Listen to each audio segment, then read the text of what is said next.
Hello friends, exam नीति के GK challenge में आप सभी लोग का एक बार फिर से स्वागत है। तो जैसा कि आपको पता है कि हम डेली जीके चैलेंज चला रहे हैं। तो आज की इस वीडियो में भी हम कुछ प्रश्नों को आपके सामने रखेंगे और 4 ऑप्शन में बोलूँगा। उसके बाद आपको अपना आंसर कमेंट करके मुझे बताना है और लास्ट में मुझे ये ज़रूर बताइएगा कि आपने इनमें से कितने के आंसर बिल्कुल सही सही किए हैं। तो शुरुआत करते हैं। अगर आप इस सीरीज़ के और वीडियो देखना चाहते हैं तो उनके लिंक आपको आई बटन पे मिल जाएंगे, आप देख सकते हैं। यहाँ से आपका बहुत अच्छा एक टेस्ट हो सकता है, जो कि रेगुलर टेस्ट रहते हैं, वो आप यहाँ पर ले सकते हैं, क्योंकि कुछ क्वेश्चन भी काफ़ी अच्छे रखे गए हैं। तो शुरुआत करते हैं अपने पहले क्वेश्चन के साथ। हमारा फर्स्ट क्वेश्चन है कि विश्व व्यापार संगठन की स्थापना किस वर्ष हुई थी? विश्व व्यापार संगठन की स्थापना किस वर्ष हुई थी? 1936, 1975, 1981 या 1995 में? तो विश्व व्यापार संगठन की स्थापना हुई थी 1995 में, यानी कि ऑप्शन डी वाला बिल्कुल सही है। 1 जनवरी 1995 को विश्व व्यापार संगठन की स्थापना हुई थी। विश्व व्यापार संगठन का जो मुख्यालय है वो जिनेवा में है। चाहे आप जनेवा भी बोल दीजिए, कई लोग जनेवा बोलते हैं। तो जिनेवा में है विश्व व्यापार संगठन का मुख्यालय। और संगठन के मुख्यालय से रिलेटेड मैं ऑलरेडी एक वीडियो बना चुका हूं, जो मैंने आपको ट्रिक के माध्यम से 18 से 20 जो प्रमुख संस्थान हैं उनके मुख्यालय याद करवाए थे बहुत आसानी से। तो आप वो वीडियो भी देखना चाहते हैं तो उसका लिंक भी आपको आई बटन पे ऊपर मिल जाएगा। अगला क्वेश्चन है हमारा क्वेश्चन नंबर 2। आप लोग अपना आंसर ज़रूर कमेंट करिएगा। जो सार्क है उसका मुख्यालय कहाँ पर है? ठीक है, सार्क का जो फुल फॉर्म होता है वो होता है south Asian association for regional cooperation.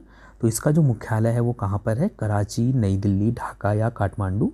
तो इसका जो सही आंसर है वो है ऑप्शन डी वाला, यानी कि काठमांडू में। कब हुई थी सार्क की स्थापना? तो इसकी स्थापना हुई थी 8 दिसंबर 1985 में। ये आपको याद होना चाहिए।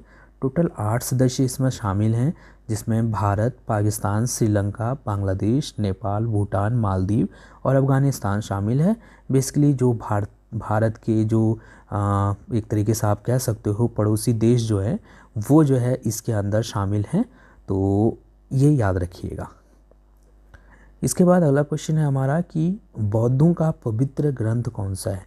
बौद्ध धर्म के जो लोग हैं उनका जो पवित्र ग्रंथ है उसको क्या बोला जाता है? त्रिपिटक, जातक, वेद या उपनिषद? जाहिर सी बात है वेद होगा नहीं, उपनिषद होगा नहीं। तो यहाँ पर त्रिपिटक सही है, यानी कि ऑप्शन ए वाला बिल्कुल सही है। 3 इसमें बेसिकली हिस्से हैं। एक है सुत्त पिटक, दूसरा है विनय पिटक और तीसरा है अभिधम पिटक। तो ये आपको यहाँ से पता होना चाहिए। ठीक है, अभिधम पिटक जो है वो तीसरा है। तो ये त्रिपिटक है जो कि बौद्धों के पवित्र ग्रंथ हैं। इसके बाद अगला क्वेश्चन है हमारा कि निम्नलिखित में से किसे भारत से यूनानियों को बाहर निकालने का श्रेय दिया जाता है? कौन से ऐसे राजा थे जिन्हें श्रेय दिया जाता है कि उन्होंने यूनानियों को भारत से बाहर कर दिया? तो इसका सही आंसर ऑप्शन ए वाला है, यानी कि चंद्रगुप्त मौर्य को ये श्रेय दिया जाता है। आपको पता होगा कि चंद्रगुप्त मौर्य ने जो सेल्यूकस थे, जो कि एक यूनानी राजा थे, उनकी बेटी से जो है शादी की थी। माफ़ करिएगा, मैं सेल्यूकस लिख देता हूँ सही से। सेल्यूकस की बेटी से जो है चंद्रगुप्त मौर्य की शादी हुई थी। ठीक है, चलिए अगला क्वेश्चन है हमारा कि प्रथम बौद्ध परिषद का आयोजन कहाँ पर किया गया था? प्रथम बौद्ध परिषद का जो आयोजन था वो कहाँ पर हुआ था? पाटलिपुत्र, श्रीनगर, राजगृह या वैशाली? तो प्रथम बौद्ध परिषद का जो आयोजन हुआ था वो राजगृह में हुआ था, यानी कि ऑप्शन सी वाला बिल्कुल यहाँ पर सही है। किसके समय पर ये हुआ था? तो ये अजातशत्रु के समय पर हुआ था। अजातशत्रु के समय पर हुआ था प्रथम बौद्ध परिषद का आयोजन। ठीक है, राजगृह में। इसके बाद अगला क्वेश्चन है हमारा कि भारतीय संविधान की कौन सी विशेषता इंग्लैंड से ली गई है? भारतीय संविधान की इनमें से कौन सी विशेषता है जो इंग्लैंड से ली गई है? सुप्रीम कोर्ट, मूल अधिकार, संसदीय प्रणाली या संघीय प्रणाली?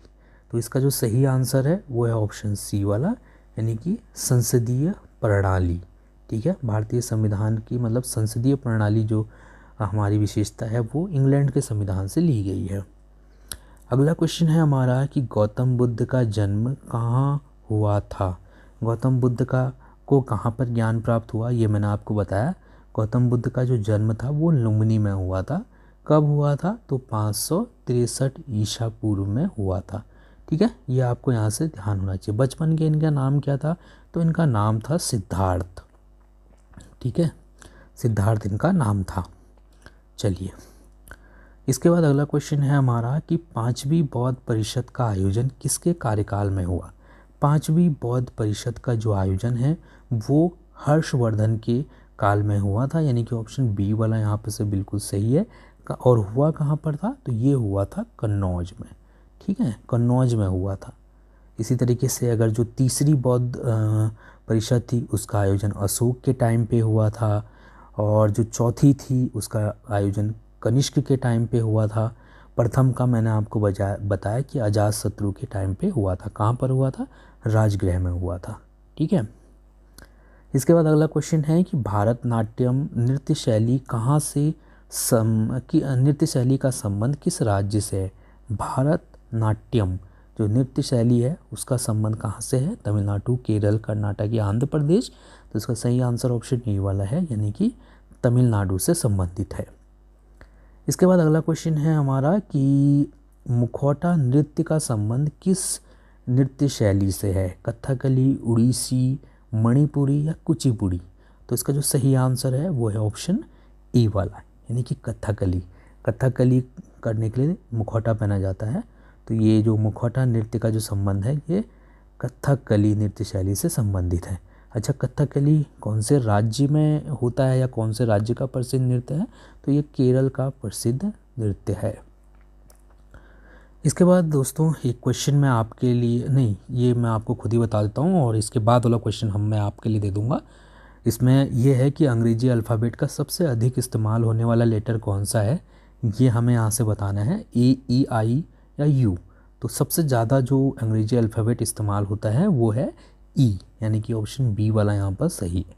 ठीक है, चलिए अब नेक्स्ट वाला क्वेश्चन मैं आपके लिए दे रहा हूँ, तो इसका आंसर आप मुझे कमेंट करके बताइएगा कि किस गवर्नर जनरल को आधुनिक भारत का निर्माता माना जाता है? ये क्वेश्चन मैं आपको करवा चुका हूँ और आप आसानी से इसका आंसर दे सकते हैं। बताइए मुझे, किस गवर्नर जनरल को आधुनिक भारत का निर्माता माना जाता है?